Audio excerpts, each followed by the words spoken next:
Hello and welcome back to Heroes of the Storm. Today we're going to be taking a look at the last of the characters that got some reworks. There were a few other changes that were in this patch, such as Tyrael got some spell armor, Johanna got some physical armor, and a few other things here and there. But the last of the ones that got like pretty much major reworks, or not major, but some rework, was Anub'arak. And it's interesting, the description they give him. A tank who specializes against mages thanks to, in part, to his innate spell armor. And they actually reduced it from 25 to 20, which I thought was kind of interesting. If you want an understanding as to why, you can check out the developer comments in the patch notes.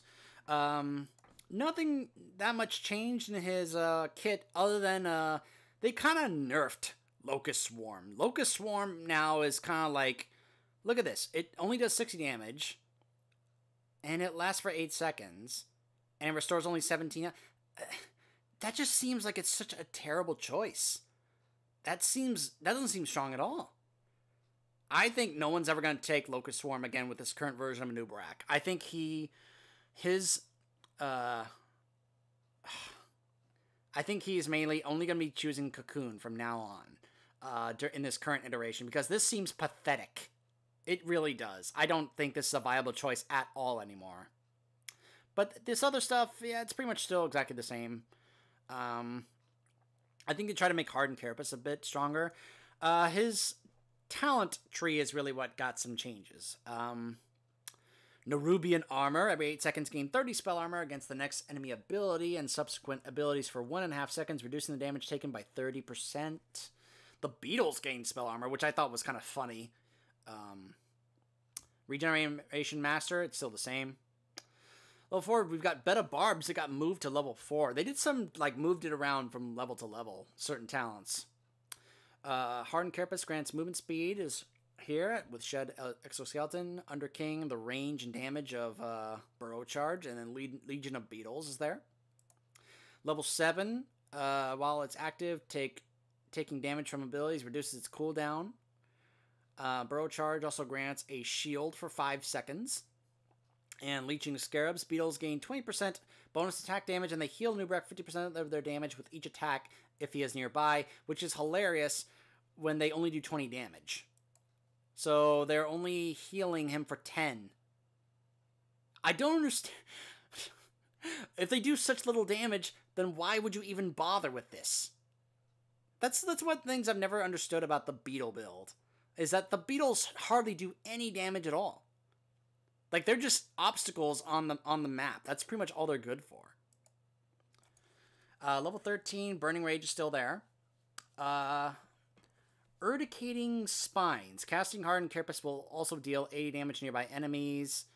This is new. Acid Drenched Mandibles. Attacking a hero that is slowed, rooted, or stunned increases Anub'arak's basic attack damage by 70% for 3 seconds. Interesting. Level 16, Epicenter is still there. Debilitation. Enemy heroes hit by Burrow Charge have their spell power reduced by 50% for 4 seconds. Every 30% spawns a beetle. And at level 20, we've got Nullification Shield. Activate to gain 60 spell armor for 5 seconds. Increases the duration. Duration by up to 4 seconds per cocoon.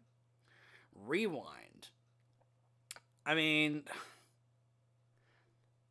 if you never take Locust Swarm, Hive Master is never going to be taken anymore. I mean, I can definitely see what they're going for here. They're trying to make him a solo tank against spell or ability heavy team. So if you're going to play him, so if I'm playing him in quick match, trying to level him up to level 10, and I go up against a team that's full of mages, I can definitely see what they're wanting me to go for here. Nerubian Armor, probably this to be able to get to them a little easy, quicker, and deal more damage with the range. Have this grant me a shield, or this if I'm getting hit with abilities. This will reduce the cooldown, let me be able to use it more often. Probably this, considering how often they may get stunned by my abilities. and have this where it reduces their spell power, and Nullification Shield where I get even more spell armor. So I can definitely see what they're going for here. So let's take a look at the newest version of Anub'arak in action. For the frozen throne!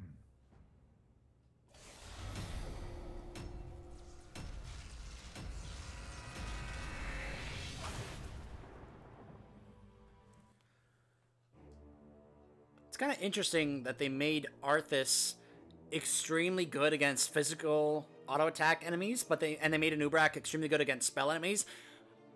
I mean, I wonder if you could end up seeing a pairing of both Arthas and Anub'arak together that can both be able to withstand their own versions of those damage, and they can both do their own amount of damage. So let's see. Get ready. Kerosene, Tyrael, Lunara, Nazeebo, and Azmodan. So, I mean, those two do decent spell damage, so... And there really isn't that much globes. So, yeah, Nerubian armor. King Key. Battle commencing in King 10 Key. seconds. 5, 4. You know, it's funny, like, at one point, people thought that Stitches was going to end up being the go-to warrior or tank choice to counter mages because of his spell armor. But Blizzard was like, no, not Stitches. We want Anub'arak to be the one to do that. Which I guess kind of makes sense.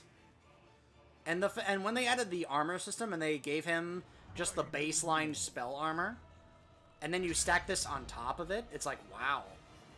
You can definitely see that that's what they're going for here. Whoa, lag.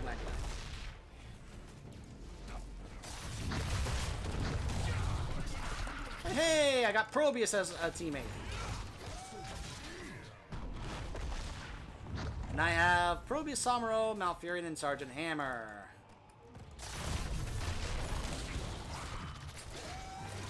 Of course, the Beetles also absorb tower shots. Indubitably.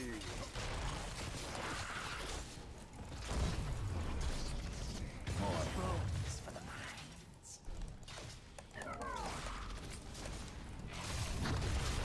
Yeah, take that. Take that, Azmodan. Take that. Yeah. And just like that, we kind of absorbed all the tower shots, really. The mines will open shortly. Soon. But look at my mana bar. I've already lost like all my mana.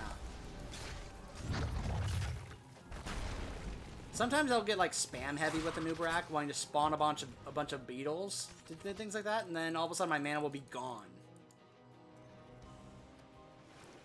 Indubitably. Lunara, get rid of your little wisp. Do you hear that clattering? I believe they're I'll go down here. See if maybe I can help out. Tyrael also got spell armor, which I thought was interesting. I didn't know that Tyrael was going to be considered someone who could be good against spellcasters.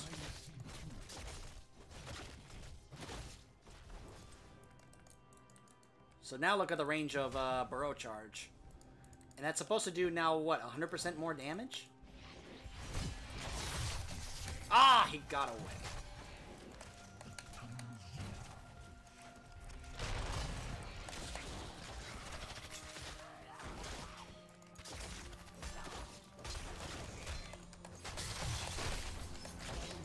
Consume the living and the dead. Back and forth, back and forth. He keeps going back and forth. That's. Oh yeah! Get them, beetles! Get them! Get them!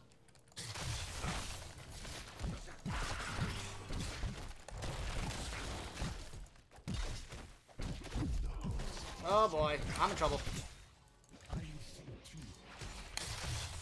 Ah, I'm dead. land is beyond death. Okay, maybe I can't be able to take them on by myself. Wait, what?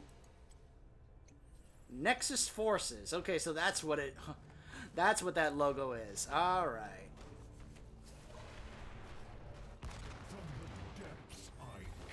Oh, look at that. You can actually keep track of the quests. It shows the numbers here on this screen. I didn't notice that.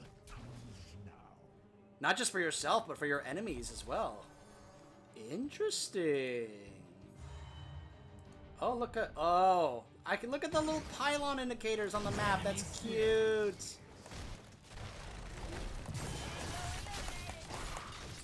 Get him, Beetles. Get Asmodan. Get him. Get him.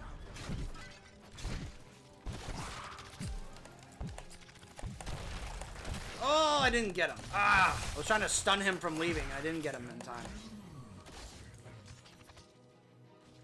Get him, Beetles. No.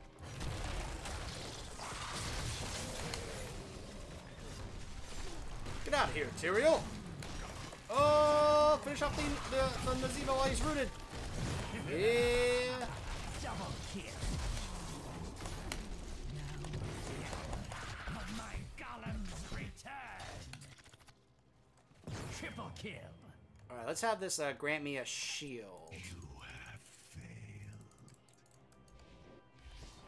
failed. You have failed.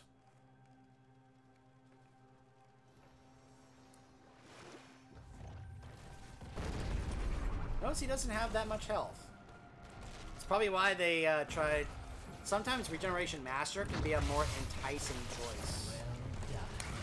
Your golem is stronger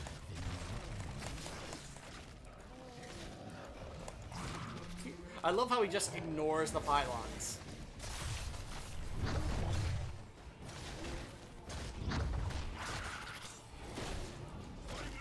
Oh, Malfurion healed me. Thank you, Malfurion.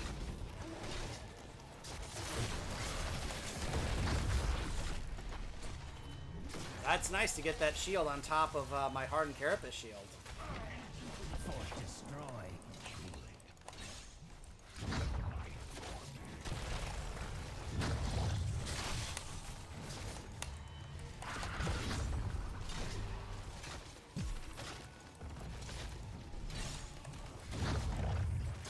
And meanwhile, our Golem is getting a strong push. Alright, Cocoon. I was never really a Cocoon user. I always liked using, Locust Master, because I thought it would provide a bit more, area damage and plus some healing, make me more sustainable, but they just, I was just surprised that they just nerfed it so hard.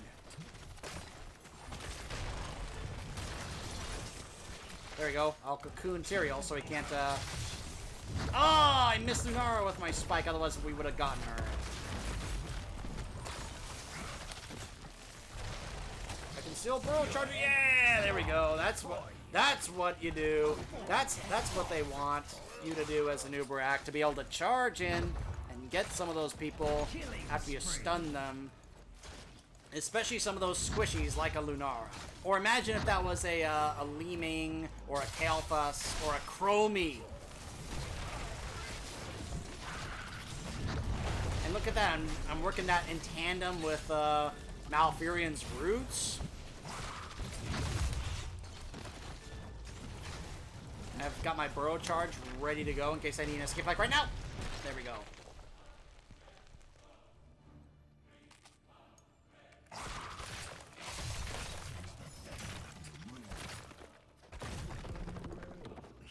Well, Cocoon does have only a 6-second cooldown, and it actually costs less mana than Locust Master does.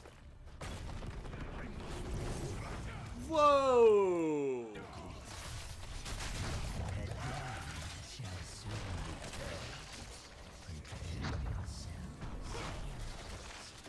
Oh, that's not who I meant to Cocoon. I was going to try and move Cocoon Karazim, but then he dashed away. There we go. Well, at least it did kind of result in a kill. Alright, I'm going to go back and get mana. Although Malfurion did give me Invenerate. So maybe I don't need to go back.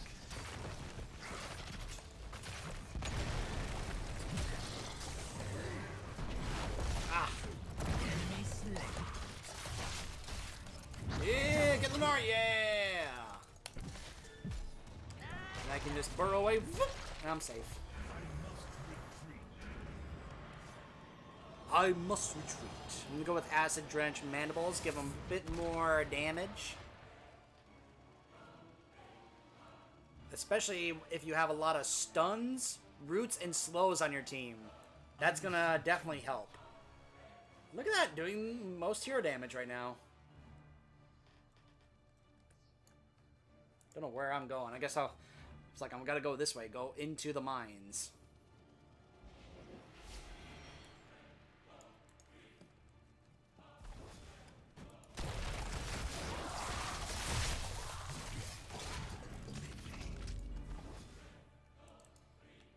I mean, Burning Rage is also, though, still a viable choice for area of effect damage, though. Especially if you're going to be getting into the thick of things, but if you think you're going to be utilizing a lot of the slows and such that your team has. Alright, let's Cocoon Tyrael. There we go, get him out of the picture.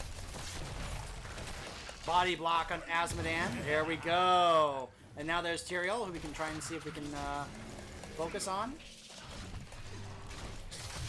Zebo, for some reason, came back into the mine.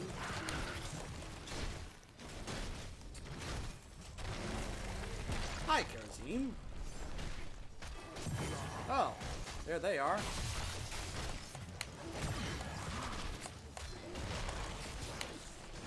Ha ha ha! You got rooted! You got rooted! And now I'm doing extra damage to you. Your enemies fall before Including the Tyrael. Yeah! Come back here, Tyrael. Come back. There we go. mayhem. Oh, his shield. More There we go. There's that chase potential from Anub'arak that I've always liked. Of course, this is against AI, but because usually in situations against actual players, he wouldn't survive that long. Golems, rise and let loose your wrath.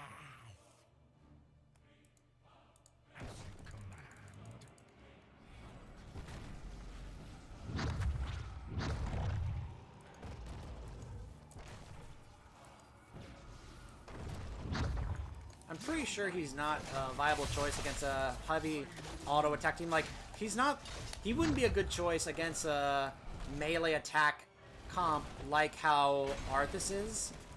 So, like, he wouldn't be able to do well against the likes of Butcher and Kerrigan and such, the way Arthas is supposed to be.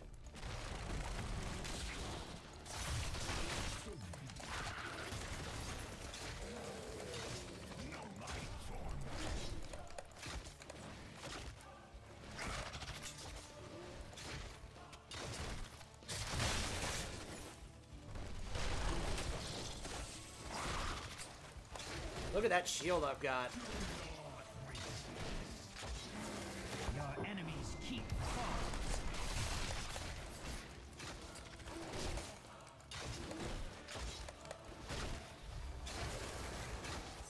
Alright, level 16. I'm gonna go with Debilitation, as I'm pretty sure that's what you're gonna end up having to choose. Oh, come on. I timed that at the worst time, right when his stun came down. But I'm pretty sure that's a talent that you're going to be ending up choosing against the comps that Blizzard is intending for you to choose it against, which is spell-heavy comps. Oh, looks like my teammate finished the game here with the Golem.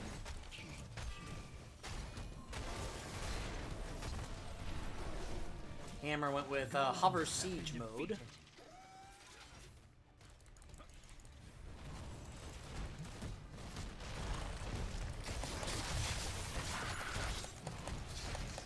Oh, I almost killed him.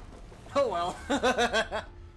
Look at how close Hammer and I were to in the leading hero damage. I just beat Karazim and Hero, or not Karazim, Hammer and hero damage, and I got 7 kills. MVP. Anub'arak is fun to play. He's never really been, I thought, an ideal choice as a solo tank, but I think with this rework, if you have a team, let's say if you go up against a rare double mage comp in Hero League, or let's say in Quick Match you get paired up against a team that has a lot of spellcasters, which sometimes can usually be the case. I've seen teams in Quick Match that feature a Li Ming, a Kael'thas, and a Chromie, or a Jaina, you know, so I would say that while I'm doing my Quick Match leveling to 10 with Anub'arak, and I go up against comps like that, he'll be able to do cause some havoc. So, the build I went with here, I'm not sure if this is going to be the ideal build, but I thought it was a build that would work well. Nerubian Armor, Turbocharge, or, not Turbocharge, I looked at Probius' talent for a second. Underking, Subterranean Shield, Cocoon, Acid-Drenched Mandibles, and Debilitation. You can see it did a lot of damage, but I think this is going to be really good if you have the rest of your team is filled with slows, roots, and stuns. Again, Locust Master is just, I think, not a viable choice anymore. I think Cocoon is definitely going to be the choice to pick that will take a certain enemy out of the fight and let your team focus on the others. So I can definitely, you know, and this gives me even more shields. And then level 20, I've never tried Cryptweave. I'm not really sure how exactly it would work. I may have to try it out at some point. But I think a lot of people usually go for a rewind. But I think if you're going up against the spell-heavy comp that Blizzard is anticipating you'll go against, Nullification Shield is probably something people will end up going for here.